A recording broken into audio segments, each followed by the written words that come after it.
اچھا ہم سب یہ بتائیے گا کہ ہم نے گزشتہ نشست میں آپ نے کچھ مثالوں سے بھی بات واضح کی تھی کہ قراتوں کا اختلاف ہوتا کیا ہے. اس میں ایک بڑی نمایاں اور واضح مثال عام مسلمان بھی اس کو سمجھ سکیں گے، اور وہ یہ ہے کہ قرآن مجید میں جہاں وضو کے بارے میں حکم دیا گیا ہے، بتایا گیا ہے، تو وہاں پر ہمارے ہاں قراتوں کا اختلاف ہو جاتا ہے ارجلکم اور ارجلیکم کہہ کے کہ سر کے ساتھ کیا معاملہ کرنا ہے، اس کا مسح کرنا ہے.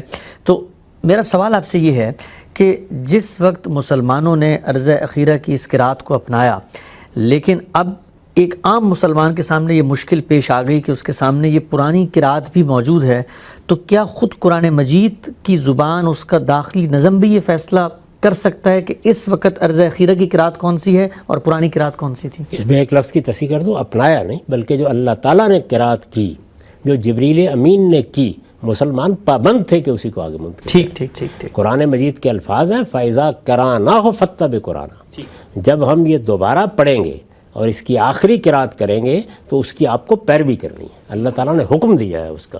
اس وجہ سے وہاں یہ سوال نہیں ہے کہ مسلمان کوئی فیصلہ کر سکتے تھے، مسلمانوں کے پاس اس کا کوئی انتخاب نہیں تھا. البتہ یہ بات کہ مسلمانوں نے باقی چیزوں کو اپنے ہاں محفوظ رکھا، وہ علمی دیانت کا تقاضا ہے. اصل میں لوگ اگر فتنہ پردازی نہ کرنا چاہیں اور علمی طریقے سے اس معاملے کو سمجھنا چاہیں تو ادنا تردد بھی نہیں ہوتا.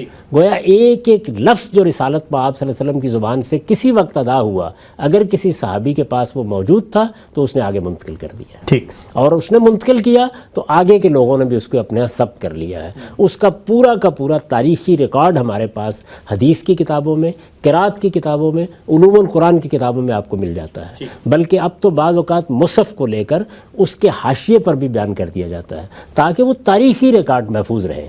باقی جہاں تک اللہ کی کتاب کا تعلق ہے، اس کی یہ قرات اللہ تعالیٰ کی طرف سے کی گئی ہے، اس میں مسلمانوں کے پاس کوئی انتخاب نہیں. وہ اسی کو لے کر آگے چلیں گے، اسی کی بنیاد پر استدلال کریں گے، یہی فیصلہ کن ہوگی.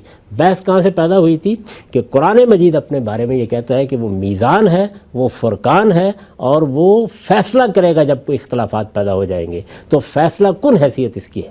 ٹھیک. اس کے سوا باقی چیزیں آپ علمی طریقے سے زیر بحث لائیں، کسی سے استدلال کر لیں، کہیں تفہیم میں مدد لے لیں، کسی موقع پر تفسیری لحاظ سے دیکھ لیں. اور میں آپ سے عرض کرتا ہوں کہ یہ تو اس کا موقع نہیں ہے. ظاہر ہے کہ یہاں علمی گفتگو نہیں کی جا سکتی اس طرح سے بہت تفصیل کے ساتھ.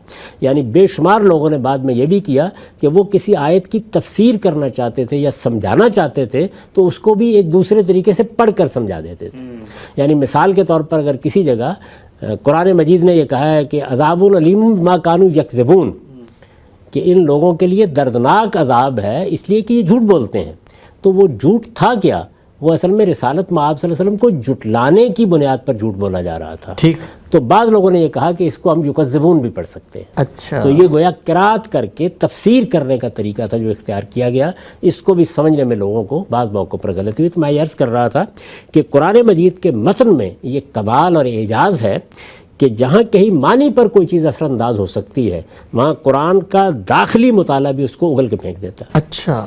یعنی وہ جو قرآن مجید نے اپنے بارے میں یہ کہا ہے کہ لا یاتی الباطل من بین یدیہ ولا من خلفہ، نہ اس کے آگے سے کوئی باطل اس میں داخل ہو سکتا ہے نہ پیچھے سے داخل ہو سکتا ہے.